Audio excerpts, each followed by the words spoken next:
Hi అందరికీ నమస్కారం. ముందుగా అందరికీ హ్యాపీ దసరా. అదేనండి ఈరోజు మనం జరుపుకునే పండగ కదా. సో ఇల్లుని అలంకరణ చేసుకుని కొత్త బట్టలతో అందరూ పండగని సెలబ్రేట్ చేసుకోవడానికి రెడీగా ఉన్నారేమో. ఈరోజు ఇదే టాపిక్ మీద మనం వీడియో చేయబోతున్నాం. అంటే దసరా ఎందుకు? దీనికి ఎందుకు ఇంత ప్రాముఖ్యత? మన సంస్కృతంలో కానీ పురాణాల్లో కానీ దీని గురించి ఎందుకు చాలా విధాలుగా రాసినున్నాయి. రాముడు రావణాసుని చంపి సీతాదేవిని తీసుకొచ్చిన రోజు కూడా ఇదేనంట. అలానే 9 రోజులు యుద్ధం చేసి దుర్గాదేవి మహిషాసుని చంపిన రోజు కూడా ఇదే అని అంట. సో అసలు దీనికి ఉన్న సిగ్నిఫికెన్స్, దీని ప్రాముఖ్యత, అలానే దీని ట్రెడిషన్స్, కల్చర్స్ మనం ఎలా ఫాలో అవుతున్నామో ఈ వీడియోలో మనం తెలుసుకుందాం.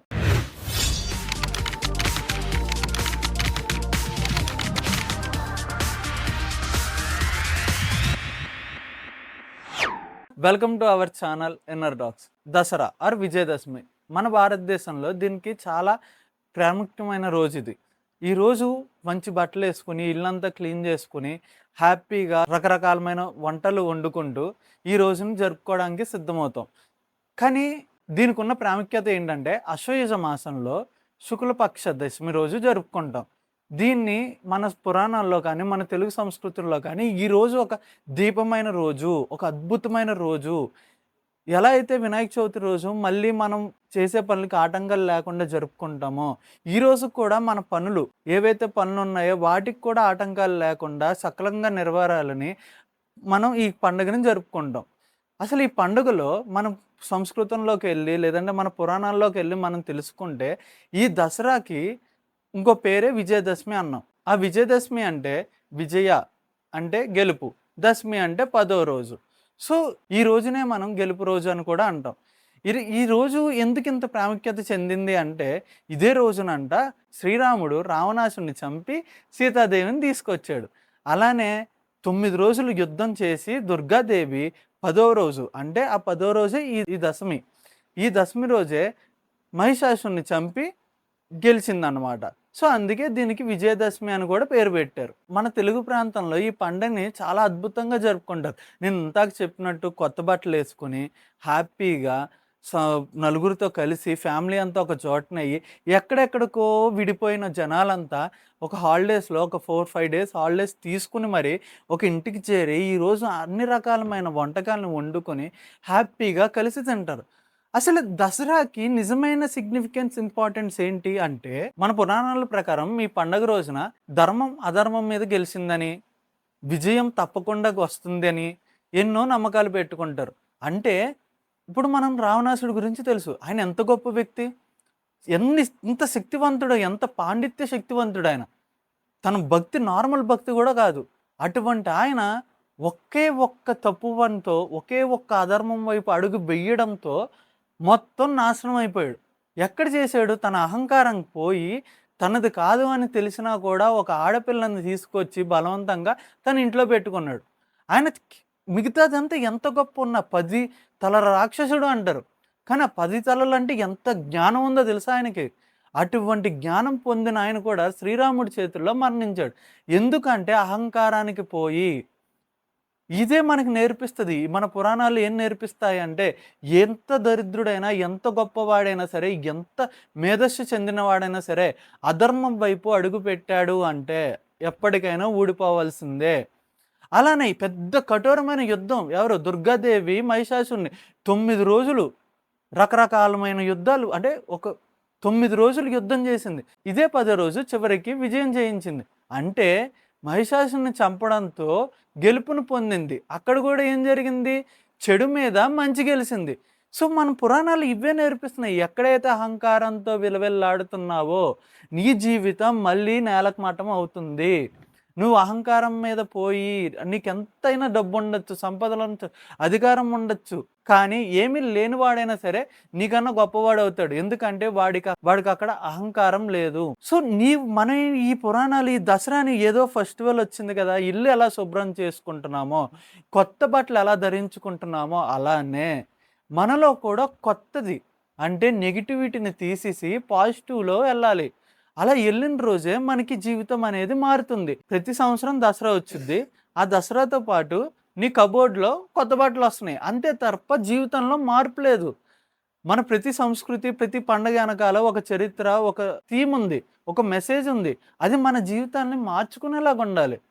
పండుగొచ్చింది గదా అని జెప్పి 10,000 పెట్టి బట్టలు కొంటున్నావు తప్ప, నీ మన దాంట్లో మన మనసులో జరుగుతున్న ఈ అహంకారం, ఈ అధర్మం వైపు, అహింసా మార్గం వైపు వీటన్నిటి నుంచి వెనక్కి రావాలి.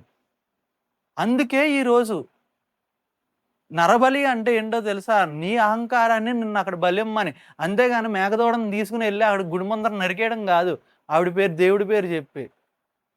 సో, ఇవన్నీ ఏ పురాణాల్లో ఎక్కడ చెప్పలేదు. కానీ పురాణాల్లో ఒకటి మాత్రం నిజంగా చెప్పారు. ఏది? ధర్మం అని. కానీ నువ్విచ్చే నరబలి నిజమా? అది నీకే తెలియాలి మరి. ఇక్కడ కూర్చొని నేను తప్పు అంటే వినేవాడికి నువ్వు ఒప్పు అంటావు. డిస్కషన్ తప్ప ఇంకేం లేదు. కాకపోతే ప్రతి పండగలకి మనం మారుతున్నట్టు ఈరోజు చిన్నది చేద్దాం. చిన్న మార్పు. అహంకారాన్ని వదిలేద్దాం. ఒక్కసారి చేస్తున్న పనిని ఆగి ఆలోచించి ఇది కరెక్టా? రాంగా? ధర్మమేనా ఇది? అని తెలుసుకుందాం. అలా తెలుసుకున్నప్పుడు నీకు నిజంగా ధర్మమేరా బాబు అంటే నేనేంటి పైనున్న భగవంతుడొచ్చి నీకు చెప్పినా గూడా నీదే కరెక్ట్ అవుద్ది. సో, ఈ దసరాని అద్భుతంగా మనం జరుపుకుంటున్నాం. అదే విధంగా మన తెలుగు రాష్ట్రంలో ఈ 9 రోజులు అంటే ఈ 10 రోజుల్లో 9 రోజులు నిజంగా అలంకారం చేసి అసలు జనాలుంటారండి అద్భుతంగా ఉంటారు తెలుసా?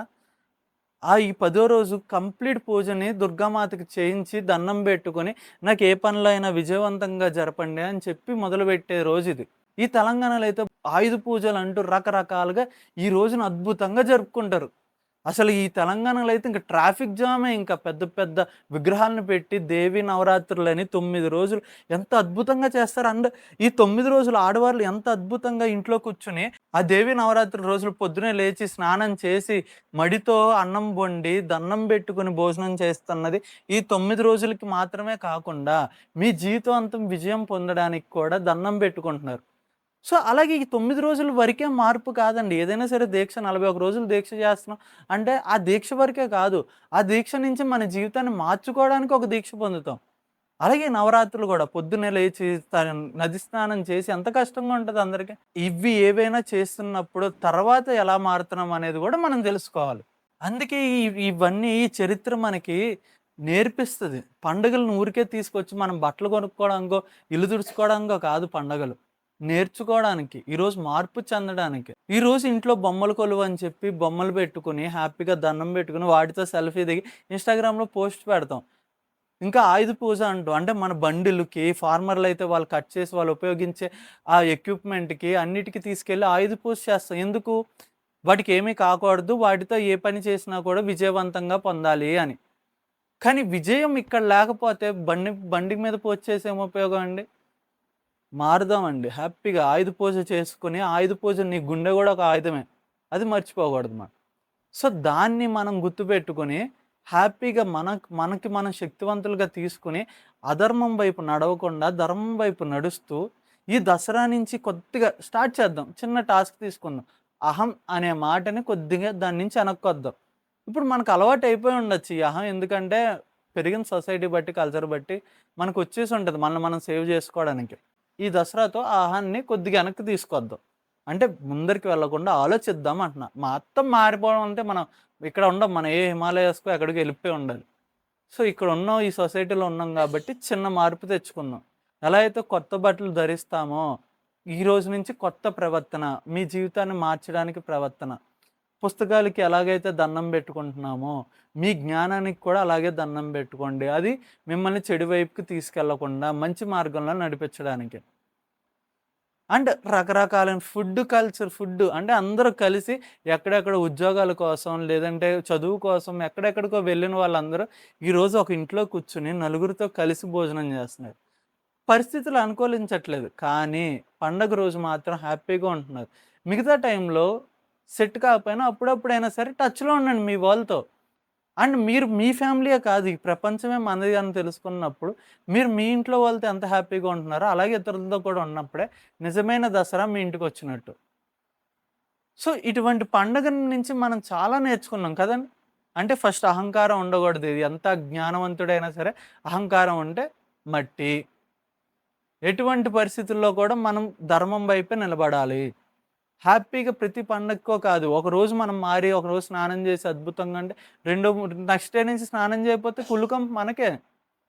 ఇటువంటి పండుగల్లో కూడా మనం ఏం నేర్చుకోవాలి, అది నేర్చుకొని హ్యాపీగా, సంతోషంగా, అద్భుతంగా మన జీవితాన్ని ముందరికి తీసుకెళ్ళాలి. అలానే బతుకమ్మ కూడా ఆడవాళ్ళందరూ 9 రోజులు అంటే దుర్గాదేవి మహిషాసురుడిని చంపేటప్పుడు 9 అవతారాలుగా మారింది. సో, బతుకమ్మ అంటే 9 అవతారాలకు చెందిన ఈ దుర్గాదేవిని ప్రతిరోజు అలంకరించుకుంటూ ఆవిడకి దండం పెట్టి ఆడవాళ్ళంతా బతుకమ్మ అద్భుతంగా డాన్స్ చేస్తారు. చూసారా? అంటే ఒక చెడు గెలవాలి అన్నప్పుడు టైం పట్టదు. కానీ గెలుస్తదని ఆ నలుగురిని నంపిస్తది. కానీ మంచికి అవతారాలు మారి ఏదో రోజు మంచి గెలుస్తది. అదే సంతోషాన్ని ఇచ్చిద్ది. ఇప్పుడు మీరు డాన్స్ ఏస్తుంది దుర్గామాతకి కాదు. ఆవిడ చేసిన గెలుపుకి, ఆవిడ చేసిన యుద్ధానికి చెడు పరంగా. సో, అలానే మనం కూడా మన జీవితంలో ఉన్న చెడుని వదిలేద్దాం. ఆ చెడు మీద యుద్ధం ప్రకటిద్దాం కావాలంటే. ప్రకటించి మీరు కూడా దుర్గాదేవిలాగా అని చెప్పి వెళ్ళిపోండి దాని మీదకి. చివరికి కొద్ది కష్టమైన గెలుపు మీదేనండి. ఆ రోజు ఇంకా అద్భుతంగా డాన్స్ చేయగలరు. అందరికీ నేను చెప్పదలసిందేంటంటే, ఈ దసరాతో మన జీవితానికి చిన్న ఇనిషియేటివ్ తీసుకొద్దాం. చిన్న మార్పు తీసుకొద్దాం. అందరం కలిసి ముందరికెళ్ళే ఈ ప్రయాణంలో ఈ దసరా మనకొక గుర్తింపు, మళ్ళీ మనం ఏం చెయ్యాలి అనేది గుర్తింపు రోజు కింద మార్చుకుందాం. Once again happy Dasara to all and thank you. మీరు ఈరోజు ఎన్ని రకాల వంటలొండారు? ఎంతమంది ఫ్యామిలీ మెంబర్స్ ఎక్కడ జాయిన్ అవుతున్నారు? ఏంటి అసలు దసరాని మీరు ఎంత అద్భుతంగా సెలబ్రేట్ చేసుకున్నారో మన ఈ ఛానల్లో కామెంట్ చేయండి. Once again happy Dasara. Comment చేయండోయ్. మరి నేను విష్ చేశాను, మీరు నాకు విష్ చేయొద్దా? And thank you. మరిన్ని మాటలతో, మరిన్ని జ్ఞానంతో, మరిన్ని కామెడీతో మీ ముందరికి వస్తాం. మీ అడుగుల్లో నా అడుగులు వేసుకుంటూ మన ఈ మాటలే ఇన్నర్ టాక్స్. Thank you.